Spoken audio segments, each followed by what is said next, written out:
बिस्मिल्लाहिर्रहमानिर्रहीम अस्सलाम वालेकुम। मैं हूं नोमी जाट, तुसी देख रहे हो ਤੁਹਾਡਾ अपना चैनल शौक जट्टां दा कबूतरबाजी। ਤੁਹਾਡੇ ਵਾਸਤੇ एक नई वीडियो खिदमत हाजिर लैके आया है। माशाल्लाह वीडियो ऐसी है, वीडियो ਨੂੰ ਐਂਡ ਤੱਕ ਦੇਖਣਾ। ਇਹ ਵੀਡੀਓ ਬੇਸਿਕਲ ਬਣਾਈ ਗਈ ਹੈ ਸਵਾਲਾਂ ਜਵਾਬਾਂ ਦੀ ਵੀਡੀਓ ਹੈਗੀ ਹੈ ਤੇ ਜਿਹੜੇ ਸਾਡੇ ਚੈਨਲ ਦੇ ਨਵੇਂ ਆਏ ਜਲਦੀ ਜਾ ਕੇ ਚੈਨਲ ਨੂੰ ਸਬਸਕ੍ਰਾਈਬ ਕਰਨ, ਬੈਲ ਆਈਕਨ ਨੂੰ ਦਬਾਉਂਦੇ ਰਹੇ। ਸਾਡੇ ਪੁਰਾਣੇ ਉਸਤਾਦ ਸੀਨੀਅਰ ਕਿੰਨੇ ਹੈ ਉਹਨਾਂ ਨੂੰ ਵੈਲਕਮ ਜੀ ਆਇਆਂ ਨੂੰ। ਉਮੀਦ ਕਰਨਾ ਵੀ ਠੀਕ ਠਾਕ ਹੋਣਗੇ, ਉਹਨਾਂ ਦੇ ਪਿੰਡੇ ਵੀ ਠੀਕ ਠਾਕ ਹੋਣਗੇ।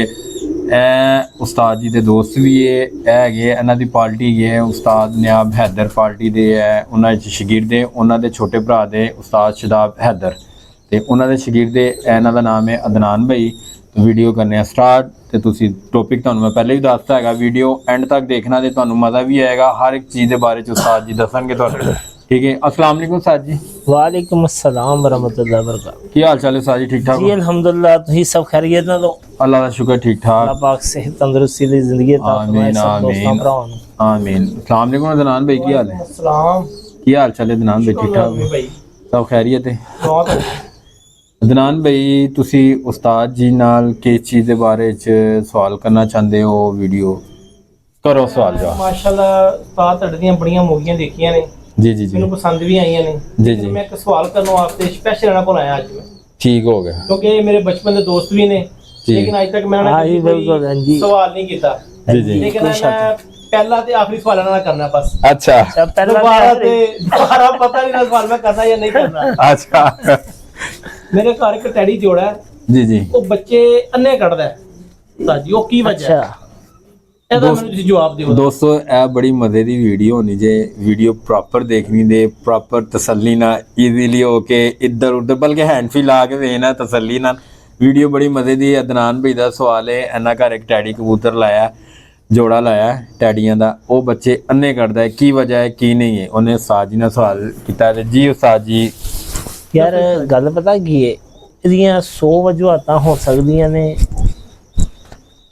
ਜਿਹੜਾ ਨਾ ਮੇਨ ਚੀਜ਼ਾਂ ਐਸੀਆਂ ਹੁੰਦੀਆਂ ਨੇ ਕਿ ਇੱਕ ਤੇ ਜੋੜਾ ਲਗਾਉਣ ਤੋਂ ਪਹਿਲੇ ਸੋਚਣਾ ਚਾਹੀਦਾ ਨਾ ਹਰ ਚੀਜ਼ ਕਿ ਅਸੀਂ ਜੋੜਾ ਲਗਾ ਰਹੇ ਹਾਂ, ਕੀ ਮਤਲਬ ਲਗਾ ਰਹੇ ਹਾਂ, ਉਡਾਣ ਵਾਸਤੇ ਲਗਾ ਰਹੇ ਹਾਂ, ਜੋੜੇ ਪਾਉਣ ਵਾਸਤੇ ਲਗਾ ਰਹੇ ਹਾਂ। ਤੁਸੀਂ ਅੱਗੋਂ ਬਰੀਡ ਬਣਾਉਣ ਵਾਸਤੇ ਜੋੜਾ ਲਾਇਆ ਸੀ? ਅੱਗੋਂ ਬਰੀਡ ਬਣਾਉਣ ਵਾਸਤੇ ਜੋੜਾ ਲਾਇਆ ਇਹ ਤੁਸੀਂ? ਇਹ ਜਿਹੜੇ ਤੁਹਾਡੇ ਕੋਲ ਮਤਲਬ ਜੋੜਾ ਤੁਸੀਂ ਲਾਇਆ, ਬੱਚੇ ਅੰਨੇ ਕੱਢਣੇ ਸ਼ੁਰੂ ਨੇ ਕਰਤੇ, ਉਹਨਾਂ ਨੂੰ ਬਿਲਕੁਲ ਨਜ਼ਰ ਨਹੀਂ ਸੀ ਆਉਂਦਾ? ਬਿਲਕੁਲ ਨਜ਼ਰ ਆਉਂਦਾ।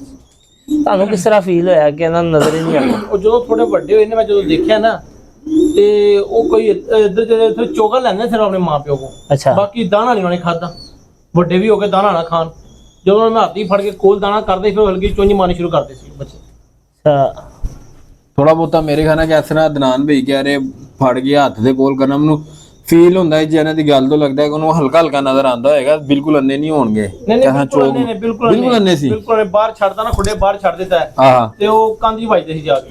ਠੀਕ ਹੋ ਗਿਆ, ਠੀਕ ਹੋ ਗਿਆ। ਮਤਲਬ ਉਹ ਜਵਾਨ ਹੋ ਗਏ, ਤੁਸੀਂ ਉਹਨਾਂ ਨੂੰ ਪੂਰਾ ਚੈੱਕ ਕੀਤਾ? ਉਹ ਅੰਨੇ ਹੀ ਬੱਚੇ ਨਿਕਲਦੇ। ਮੈਂ ਜੋੜਾ ਤੋੜ ਦਿੱਤਾ ਫਿਰ ਮੈਂ। ਨਹੀਂ ਉਹ ਤੁਸੀਂ ਕਬੂਤਰ ਖਰੀਦ ਕੇ ਲਿਆਏ ਸੋ? ਨਹੀਂ ਸਾਡੇ ਘਰ ਦੇ ਜੋੜੇ ਸੀ, ਭਰਾਨ ਭਾਈ ਉਹਨਾਂ ਕੋਲ ਜੋੜਾ ਆਇਆ ਸੀ, ਅੱਗੋਂ ਉਹਨਾਂ ਦੇ ਬੱਚੇ ਨਾਲ ਮੈਂ ਜੋੜਾ ਲਾਇਆ ਸੀ। ਇਹਦੇ ਚ ਨਾ ਦੇਖੋ ਦੋ ਤਰ੍ਹਾਂ ਦੀ ਵਜ੍ਹਾ ਹੋ ਸਕਦੀ ਹੈ।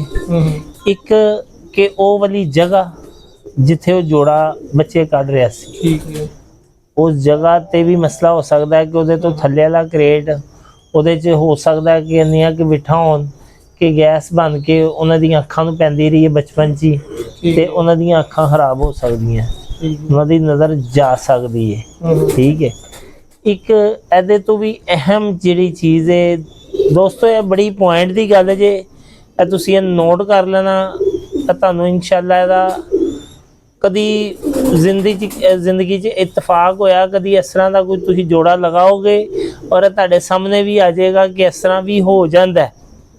ਔਰ ਐਨ ਅਕਸਰ ਨਹੀਂ ਕਿਤੇ ਜਾ ਕੇ ਕਬੂਤਰ ਜਦੋਂ ਹਮ ਤਾਂ ਹੁੰਦਾ ਹੈ ਨਾ ਉਦੋਂ ਹੀ ਇਹ ਮਾਮਲਾਤ ਹੁੰਦੇ ਨੇ। ਅਦਨਾਨ ਭਾਈ ਜਿੱਥੋਂ ਤੱਕ ਮੇਰਾ ਜ਼ੇਨ ਹਮਤਾ ਦਾ ਹੈ ਮਤਲਬ ਹੈ ਕਿ ਮੇਰੇ ਖਿਆਲ 'ਚ ਤੁਸੀਂ ਉਹ ਜਿਹੜੇ ਤੁਸੀਂ ਜੋੜਾ ਲਗਾਇਆ ਹੈ ਨਾ ਉਹ ਆਪਸ ਦੇ ਵਿੱਚ ਮੇਰੇ ਖਿਆਲ 'ਚ ਭੈਣ ਭਰਾ ਹੋਣਗੇ ਜਿਹਦੀ ਵਜ੍ਹਾ ਤੋਂ ਉਹ ਹੋ ਗਏ ਹਮਤਾ। ਇੱਕ ਪਹਿਲੀ ਝੋਲੀ ਦਾ ਪੱਠਾ ਸੀ ਤੇ ਤੀਸਰੀ ਝੋਲੀ ਦੀ ਪੱਠੀ ਸੀ।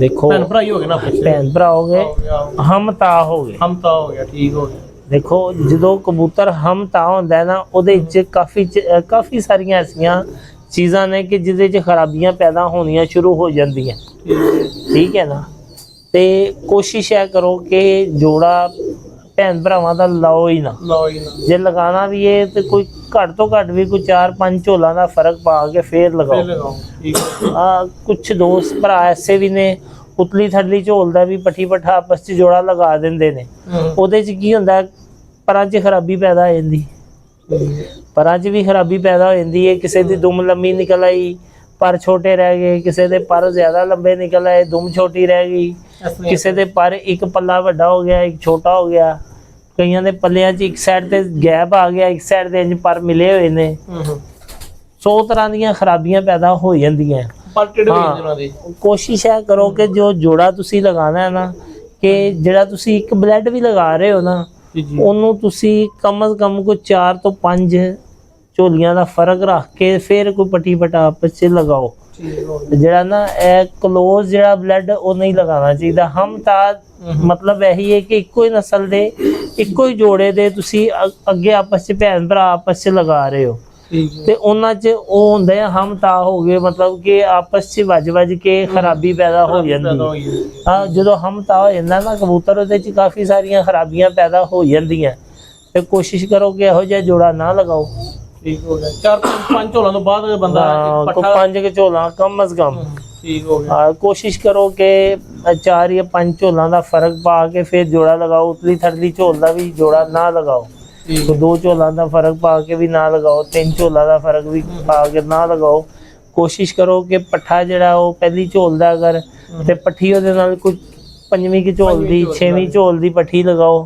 ਠੀਕ ਹੈ ਨਾ ਤੇ ਬਾਕੀ ਹੈਗਾ ਕਿ ਇਹਨਾਂ ਚੀਜ਼ਾਂ ਦਾ ਜ਼ਰਾ ਇhtiyat ਕਰੋ ਠੀਕ ਹੋ ਅਸੀਂ ਵੀ ਆਪਸ 'ਚ ਭੈਣ ਭਰਾਵਾਂ ਦੇ ਜੋੜੇ ਲਗਾਉਂਦੇ ਆ ਪਰ ਅਸੀਂ ਵੀ ਜਿਹੜਾ ਨਾ ਫਰਕ ਪਾ ਕੇ ਕਿ ਮਤਲਬ ਕਿ ਹੁਣ ਅੱਜ ਹੀ ਅਸੀਂ ਮਤਲਬ ਗੱਲ ਕਰ ਰਹੇ ਸਾਂ ਨੋਮਿਨ ਮੈਂ ਦੱਸ ਰਿਹਾ ਮੈਂ ਕਿਹਾ ਯਾਰ ਮਾਸ਼ਾਅੱਲਾ ਤੇਰੇ ਵਾਲੇ ਟੈਡੀਆਂ ਦਾ ਨਾ ਬੱਚਾ ਅੱਜ ਬਹੁਤ ਅੱਛਾ ਉੱਡ ਕੇ ਬੈਠਾ ਹੈ ਉਹ ਵੀ ਅਸੀਂ ਆਪਸ 'ਚ ਭੈਣ ਭਰਾ ਹੀ ਲਗਾਏ ਨੇ ਪਰ ਉਹਨਾਂ ਦਾ ਫਰਕ ਜਿਹੜਾ ਨਾ ਮੇਰਾ ਖਿਆਲ ਹੈ ਕਮ ਸੇ ਕਮ ਕੋਈ 6 ਤੋਂ 7 ਝੋਲੀਆਂ ਦਾ ਫਰਕ ਹੋਏਗਾ ਮੇਰੇ ਖਿਆਲ ਨਾਲ ਨਹੀਂ ਹੋਏਗਾ ਕੁਛ ਉਹ ਸਮਾਰਟ ਜੀ ਮਾਦੀ ਲਾਈ ਨਾ ਸਮਾਰਟ ਜੀ ਮਾਦੀ ਨਹੀਂ ਉਹਦੇ ਤੋਂ ਬਾਅਦ ਵਾਲੀ ਪੱਠੀ ਲਗਾਈ ਉਹਦੇ ਦੀ ਮਾਂ ਵਰਗੀ ਨਿਕਲੀ ਹੈ ਹਾਂ ਜਿਹੜੀ ਮਾਂ ਵਰਗੀ ਨਿਕਦੀ ਠੀਕ ਹੋ ਉਹ ਗਿਆ। ਲਗਾਈ ਤੇ ਉਹ ਮਤਲਬ ਮੇਰੇ ਖਿਆਲ 'ਚ ਕੋਈ 6 ਝੋਲੀਆਂ ਦਾ ਫਰਕ ਹੋਣਾ ਹੈ ਐਸ ਨਹੀਂ ਉਹ ਬੋਸ ਕੀ ਅੱਖਾਂ ਦੇ ਨਾਲ ਤੇ ਨਹੀਂ ਲਾਈ ਨਹੀਂ ਉਹ ਲਾਈਏ ਜਿਹੜਾ ਥੋੜਾ ਗੁਲਾਬੀ ਅੱਖ ਦਾ ਸਲਾਰਾ ਨਿਕਲਿਆ ਸੀ ਉਹਦੇ ਨਾਲ ਠੀਕ ਹੋ ਗਿਆ ਉਹ ਅੱਗੇ ਪਿੱਛੇ ਝੋਲਦਾ ਫਰਕ ਕੋਸ਼ਿਸ਼ ਹੈ ਕਰੋ ਕਿ ਜਿਹੜਾ ਨਾ ਕਮ ਸੇ ਕਮ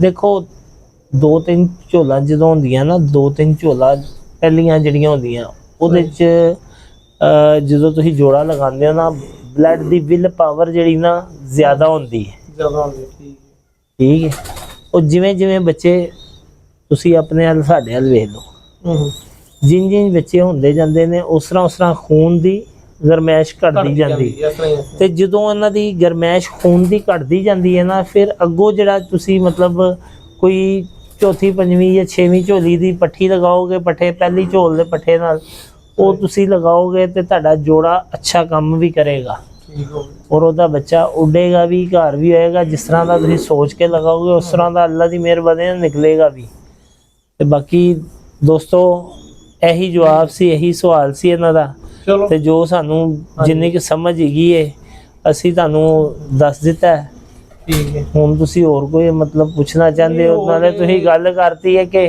ਪਹਿਲਾ ਤੇ ਆਖਰੀ ਸਵਾਲ ਕਿ ਪਹਿਲਾ ਤੇ ਆਖਰੀ ਸਵਾਲ ਦੇਖੋ ਗੱਲ ਹੈਗੀ ਹੈ ਕਿ ਨਹੀਂ ਉਹ ਦੇਖੋ ਨਾ ਤੁਹਾਨੂੰ ਮੈਂ ਸਿਰਫ ਇਹਨਾਂ ਬਾਰੇ ਪੁੱਛਿਆ ਹੈ ਕਿ ਇਹ ਜਿਹੜਾ ਸਵਾਲ ਇਹਦਾ ਜਵਾਬ ਇਹ ਪਹਿਲਾ ਤੇ ਆਖਰੀ ਜਵਾਬ ਹੈਗਾ ਅੱਗੇ ਤੁਹਾਡੇ ਕੋਲ ਜਵਾਬ ਪੁੱਛਾਂਗੇ ਤੁਹਾਡੇ ਕੋਲ ਹੋਰ ਸਵਾਲ ਕਰਾਂਗੇ ਆ ਕੇ ਇਹ ਨਹੀਂ ਕਿ ਨਹੀਂ ਦੱਸੋ ਕਿਉਂ ਜੀ ਕਬੂਤਰਾਂ ਦੇ ਜੋੜਦੇ ਮਾਮਲੇ ਮੈਂ ਤੁਹਾਨੂੰ ਗੱਲ ਦੱਸਿਆ ਕਿ ਪਹਿਲਾ ਤੇ ਇਹਦਾ ਆਖਰੀ ਜਵਾਬ ਸਵਾਲ ਹੈਗਾ ਕਿਸੇ ਬਾਕੀ ਉਡਾਨ ਦੇ ਮਾਮਲੇ 'ਚ ਤੁਹਾਨੂੰ ਪੁੱਛਾਂਗੇ ਆ ਕੇ ਇਨਸ਼ਾਅੱਲਾ ਤਾਲਾ ਉਹ ਵੀ ਇਨਸ਼ਾਅੱਲਾ ਤੁਹਾਨੂੰ ਦੱਸਾਂਗੇ ਪੂਰੇ ਤਰੀਕੇ ਨਾਲ ਯਾਰ ਤੁਹਾਡੇ ਲਈ ਅਸੀਂ ਹਾਜ਼ਰ ਹਾਂ ਸਾਡੀ ਜਿੰਦ ਜਾਨ ਹਾਜ਼ਰ ਭਰਾ ਹੈ ਤੂੰ ਸਾਡਾ ਕਿਉਂ ਜੀ ਤੁਹਾਡੀ ਮੁਹੱਬਤ ਮੇਰੇ ਬਚਪਨ ਦਾ ਯਾਰ ਹੈ ਤੂੰ ਫਿਰ ਅੱਗੇ ਤੁਹਾਡੀ ਅਸੀਂ ਮੁਹੱਬਤ ਜਵਾਨ ਹੋਏ ਅਸੀਂ ਮਾਸ਼ਾਅੱਲਾ ਦੇਖੋ ਜੀ ਕਬੂਤਰਬਾਜ਼ੀ ਦਾ ਇਹਨੂੰ ਸ਼ੌਕ ਹੈਗਾ ਬਚਪਨ ਤੋਂ ਹੀ ਹੈ ਪਰ ਇਹਨੇ ਬਹੁਤ ਜ਼ਿਆਦਾ ਕਰੇਜ਼ ਨਹੀਂ ਲਿਆ ਕਬੂਤਰਬਾਜ਼ੀ ਦੇ ਵਿੱਚ ਨਾ ਬਹੁਤ ਜ਼ਿਆਦਾ ਦਿਲਚਸਪੀ ਨਹੀਂ ਲਈ ਤੇ ਅਸੀਂ ਸਾਨੂੰ ਇਹਦੇ ਤੋਂ ਇਲਾਵਾ ਸ਼ੌਕ ਹੀ ਕੋਈ ਨਹੀਂ।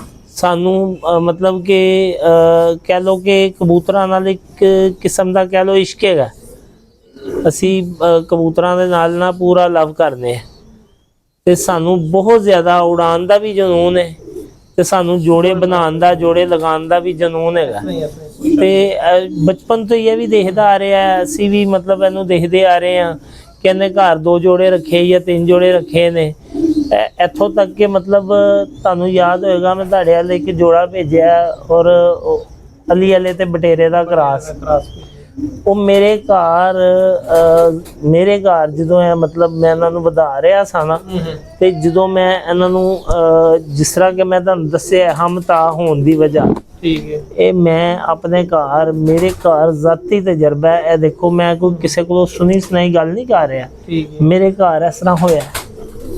ਬੱਚੇ ਇੰਨੇ ਨਿਕਲੇ ਨੇ, ਬੱਚੇ ਇੰਨੇ ਨਿਕਲੇ ਨੇ ਹਮਤਾ ਹੋ ਗਏ। ਹਮਤਾ ਹੋਣ ਦੀ ਵਜ੍ਹਾ ਤੋਂ ਹੋਇਆ ਕਿ ਪਰ ਕੁੰਦਾ ਉਹਨਾਂ ਦਾ ਖਰਾਬ ਨਹੀਂ ਹੋਇਆ। ਬਾਕੀ ਉਹਨਾਂ ਦੀ ਜਿਸਾਮਤ ਪੂਰੀ, ਠੀਕ ਹੈ, ਉਹਨਾਂ ਦੀ ਹਰ ਸ਼ੈ ਪੂਰੀ। ਉਹਨਾਂ ਦੀ ਅੱਖਾਂ ਜਿਹੜੀਆਂ ਨੇ ਉਹ ਉਹਨਾਂ ਨੂੰ ਨਜ਼ਰ ਬਿਲਕੁਲ ਮਾਈਨਰ ਜਿਹਾ ਨਜ਼ਰ ਆਉਂਦਾ ਸੀ, ਕੋਈ ਚੱਕਰ ਨਹੀਂ ਸੀ। ਔਰ ਉਦੋਂ ਮੈਂ ਥੋੜਾ ਟੈਨਸ਼ਨ 'ਚ ਹੋਇਆ, ਮੈਂ ਕਿ ਯਾਰ ਇਹ ਬੱਚੇ ਇੰਨੇ, ਉਹਦੀ ਵਜ੍ਹਾ ਕੀ। ਉਹ ਫਿਰ ਮੇਰੇ ਇੱਕ ਬਜ਼ੁਰਗ ਉਸਤਾਦ ਨੇ, ਦੋਸਤ ਵੀ ਨੇ, ਬੜੇ ਹੀ ਮਤਲਬ ਪਿਆਰ ਵਾਲੇ ਜੀ ਨੇ। ਉਹਨਾਂ ਨੂੰ ਮੈਂ ਮਸ਼ਵਰਾ ਕੀਤਾ, ਮੈਂ ਕਿਹਾ ਉਸਤਾਦ ਜੀ ਇਸ ਤਰ੍ਹਾਂ ਹੈ ਮਾਮਲਾਤ। ਕਹਿੰਦੇ ਯਾਰ ਆਪਣੇ ਖਾਨੇ ਜਿਹੜੇ ਖਾਨੇ 'ਚੋਂ ਬੱਚੇ ਨਿਕਲੇ ਨਾ ਉਹਦੇ ਤੋਂ ਥੱਲੇ ਵਾਲੇ ਖਾਨੇ ਦੇ ਵਿੱਚ ਦੇਖ ਕੋਈ ਮਿੱਠਾ ਵਗੈਰਾ ਜਾਂ ਕੋਈ ਗੰਦਗੀ ਤੇ ਨਹੀਂ ਕਿ ਗੈਸ ਵਗੈਰਾ ਅੱਖਾਂ ਨੂੰ ਪੈ ਗਈ, ਉਹਦੀ ਵਜ੍ਹਾ ਤੋਂ ਹੋ ਜਾਂਦਾ। ਮੈਂ ਕਿਹਾ ਨਹੀਂ ਉਸਤਾਦ ਜੀ ਮੈਂ ਤੁਹਾਨੂੰ ਦੱਸਣਾ ਜਿਸ ਵਜ੍ਹਾ ਤੋਂ ਮੇਰਾ ਜ਼ਿਹਨ ਜੋ ਕੰਮ ਕਰਦਾ, ਜਿੱਥੋਂ ਤੱਕ ਮੇਰਾ ਜ਼ਿਹਨ ਕੰਮ ਕਰਦਾ ਹੈ ਵਜ੍ਹਾ ਹੋ ਸਕਦੀ ਹੈ। ਉਹਨਾਂ ਨੂੰ ਮੈਂ ਦੱਸਿਆ। ਫਿਰ ਮੈਂ ਕਿਹਾ ਉਸਤਾਦ ਜੀ ਮੈਂ ਆਪਸ 'ਚ ਨਾ ਭੈਣ ਭਰਾ ਲਗਾ ਰਹੇ ਹਾਂ ਜੋੜੇ, ਮੈਂ ਵਧਾ ਰਿਹਾ ਨਸਲ ਬਣਾ ਰਿਹਾ ਇੱਕ, ਤੇ ਇਹਨਾਂ ਤੇ ਨਾ ਮੈਂ ਇਹ ਭੈਣ ਭਰਾ ਆਪਸ 'ਚ ਲਗਾਏ ਨੇ। ਇੱਕ ਝੋਲੀ ਦਾ ਫਰਕ ਹੈ, ਉਤਲੀ ਥੜੀ ਝੋਲ ਦਾ ਫਰਕ ਹੈ, ਤੇ ਇਹ ਆਪਸ 'ਚ ਮੈਂ ਲਗਾਏ ਨੇ। ਕਹਿੰਦੇ ਹਾਂ ਬਸ ਇਹੀ ਵਜ੍ਹਾ ਕਿ ਹਮ ਤਾਂ ਹੋ ਗਏ। ਇਹ ਮੇਰੇ ਆਪਣੇ ਜ਼ਾਤੀ ਘਰ ਦੇ ਵਿੱਚ ਇਹ ਮਾਮਲਾ ਹੋ ਚੁੱਕਿਆ ਜਿਹੜਾ ਮੈਂ ਤੁਹਾਨੂੰ ਦੱਸਿਆ। ਇਹ ਪੂਰਾ ਆਪਣਾ ਐਕਸਪੈਰੀਮੈਂਟ, ਪੂਰਾ ਤਜਰਬਾ, ਇਹ ਉਹ ਆਪਣੀ ਪ੍ਰੈਕਟੀਕਲ ਗੱਲ ਦੱਸ ਰਿਹਾ ਹਾਂ ਜਿਹੜੀ ਮੇਰੇ ਨਾਲ ਹੋ ਚੁੱਕੀ ਹੈ। ਇਹ ਕੋਈ ਸੁਣੀ ਸੁਣਾਈ ਗੱਲ ਮੈਂ ਤੁਹਾਨੂੰ ਨਹੀਂ ਦੱਸ ਰਿਹਾ, ਇਹ ਮੇਰੇ ਨਾਲ ਪਹਿਲੇ ਹੋ ਚੁੱਕਿਆ। ਕਿਸ ਤਰ੍ਹਾਂ ਦੇਖੋ ਨਾ, ਇਹ ਇੱਕ ਇਨਸਾਨ ਦੇ ਵਿੱਚ ਟੈਕਨੋਲੋਜੀ ਇਨਸਾਨ ਦੀ ਵੱਧ ਜਾਂਦੀ ਹੈ, ਇਲਮ ਵੱਧ ਜਾਂਦਾ। ਬਿਲਕੁਲ ਨੌਲੇਜ 'ਚ ਹੋਣੀਆਂ ਚਾਹੀਦੀਆਂ ਗੱਲਾਂ। ਬੰਦੇ ਨੂੰ ਕੱਲ ਨੂੰ ਬੰਦਾ ਇਨਸਾਨ ਕੋਲ ਜੋੜਾ ਲਗਾਉਂਦਾ ਹੈ ਤੇ ਦੇਖੋ ਫਿਰ ਬੰਦਾ ਇਨਸਾਨ ਸੋਚ ਸਮਝ ਕੇ ਜੋੜਾ ਲਗਾਉਂਦਾ ਹੈ। ਹਾਂ ਜੋੜਾ ਤੇ ਵੈਸੇ ਹੀ ਜਦੋਂ ਬੰਦਾ ਲਾਉਂਦਾ ਨਾ, ਉਹ ਜੋੜਾ ਲਗਾਉਣ ਤੋਂ ਪਹਿਲੇ ਹਰ ਚੀਜ਼ ਨੂੰ ਨਾਰੇ ਤੁਹਾਡੇ ਹੱਥ 'ਚ ਤੇ ਉਹਨੂੰ ਪੂਰਾ ਪਹਿਲੇ ਪਰਖੋ, ਦੇਖੋ। ਫਿਰ ਮਾਦੀ ਤੁਸੀਂ ਉਹਦੇ ਨਾਲ ਕਿਹੜੀ ਲਗਾਉਣੀ ਹੈ ਤੁਸੀਂ ਪਹਿਲੇ ਉਹ ਫਿਰ ਮਾਦੀ ਦੇਖੋ ਅੱਛੇ ਤਰੀਕੇ ਨਾਲ, ਹਰ ਚੀਜ਼ ਉਹਦੀ ਦੇਖ ਕੇ ਚੈੱਕ ਕਰਕੇ ਫਿਰ ਜੋੜਾ ਤੁਸੀਂ ਲਗਾਓ। ਜੋੜਾ ਲਗਾਉਣ ਦਾ ਤਾਂ ਤਰੀਕਾ ਹੀ ਬੇਸਿਕਲੀ ਇਹੀ ਹੈ ਕਿ ਤੁਸੀਂ ਉਹਨੂੰ ਸੋਚ ਸਮਝ ਕੇ ਲਗਾਓ ਜੋੜਾ, ਕਿਉਂਕਿ ਤੁਸੀਂ ਉਹਦਾ ਬੱਚਾ ਉਡਾਉਣਾ ਮੈਦਾਨ 'ਚ ਲਾਉਣ ਵਾਸਤੇ ਕਿ ਜੀ ਅਸੀਂ ਇਹ ਮੈਦਾਨ 'ਚ ਇਹਨੂੰ ਮੈਦਾਨ 'ਚ ਲਾਉਣਾ ਬੱਚੇ ਨੂੰ, ਤੇ ਮਤਲਬ ਤੁਸੀਂ ਜੋੜਾ ਲਗਾਉਂਦੇ ਹੀ ਇਸੇ ਨੀਅਤ ਨਾਲ ਹੋ ਨਾ। ਇਹ ਤਾਂ ਨਹੀਂ ਹੈਗਾ ਕਿ ਅਸੀਂ ਜੋੜਾ ਜੀ ਲਗਾਤਾ ਹੁਣ ਇਹਨੂੰ ਬੱਚੇ ਨਿਕਲੀ ਜਾਣ ਤੇ ਹੀ ਵਧਾਈ ਜਾਂਦੇ ਨੇ, ਕੱਟੀ ਜਾਂਦੇ ਨੇ ਤੇ ਅੰਦਰ ਸੁੱਟੀ ਜਾਂਦੇ, ਇਸ ਤਰ੍ਹਾਂ ਤਾਂ ਨਹੀਂ ਹੁੰਦਾ। ਉਹਦਾ ਫਾਇਦਾ ਹੀ ਕੋਈ ਨਹੀਂ ਹੈਗਾ। ਜੋੜਾ ਲਗਾਉਂਦੇ ਹੋ, ਜੋੜਾ ਲਗਾ ਕੇ ਉਹਨੂੰ ਤੁਸੀਂ ਉਹ ਬੱਚੇ ਨੂੰ ਛੱਡ ਕੇ ਉਡਾਓ, ਉਹਨੂੰ ਚੈੱਕ ਕਰੋ ਕੀ ਕਰਦਾ, ਕਿੱਥੇ ਤੱਕ ਜਾਂਦਾ। ਕਮ ਅਜ਼ ਕਮ ਕੋਈ 8-9 ਘੰਟੇ ਬੱਚਾ ਉੜਦਾ ਹੈ, ਫਿਰ ਉਹਨਾਂ ਨੂੰ ਮਤਲਬ ਅੱਗੋਂ ਜਾ ਰੋਕਣਾ ਸ਼ੁਰੂ ਕਰੋ। ਤੁਹਾਨੂੰ ਪਤਾ ਹੋਏਗਾ ਯਾਰ ਇਹਦਾ ਰਿਜ਼ਲਟ ਹੈਗਾ ਮੇਰੇ ਕੋਲ। ਕੋਈ ਸ਼ੱਕ ਨਹੀਂ। ਬਾਕੀ ਦੋਸਤੋ ਜੋ ਭਾਈ ਨੇ ਜਵਾਬ ਆਪਣਾ ਸਵਾਲ ਕੀਤਾ ਉਹਦਾ ਉਹਨੂੰ ਜਵਾਬ ਦਿੱਤਾ, ਔਰ ਜਵਾਬ ਉਹ ਦਿੱਤਾ ਹੈ ਜਿਹੜਾ ਪ੍ਰੈਕਟੀਕਲ ਆਪਣੀ ਲਾਈਫ 'ਚ ਹੋਇਆ ਹੈ, ਉਹ ਉਹਨਾਂ ਨੂੰ ਦੱਸਿਆ। ਬਾਕੀ ਇਨਸ਼ਾਅੱਲਾ ਲਾਈਵ ਜਦੋਂ ਆਵਾਂਗੇ ਨਾ ਫਿਰ ਵੀ ਜਿਹੜੀ ਗੱਲਬਾਤ ਹੋਏਗੀ ਕੋਈ ਮਤਲਬ ਕਿਸੇ ਦੋਸਤ ਭਰਾ ਨੇ ਅਗਰ ਪੁੱਛਣੀ ਹੋਏਗੀ ਜੋ ਜਿੰਨੇ ਜੋਗੇ ਗਿਆ ਸਹੀ ਇਨਸ਼ਾਅੱਲਾ ਅਸੀਂ ਦੱਸਾਂਗੇ। ਬਾਕੀ ਇਨਸ਼ਾਅੱਲਾ ਨਵੀਂ ਵੀਡੀਓ ਦੇ ਨਾਲ ਸਭ ਦੋਸਤਾਂ ਭਰਾਵਾਂ ਨੂੰ ਫਿਰ ਮਿਲਾਂਗੇ। ਸਭ ਦੋਸਤਾਂ ਭਰਾਵਾਂ ਨੂੰ ਸਾਡੇ ਵੱਲੋਂ अस्सलाम वालेकुम।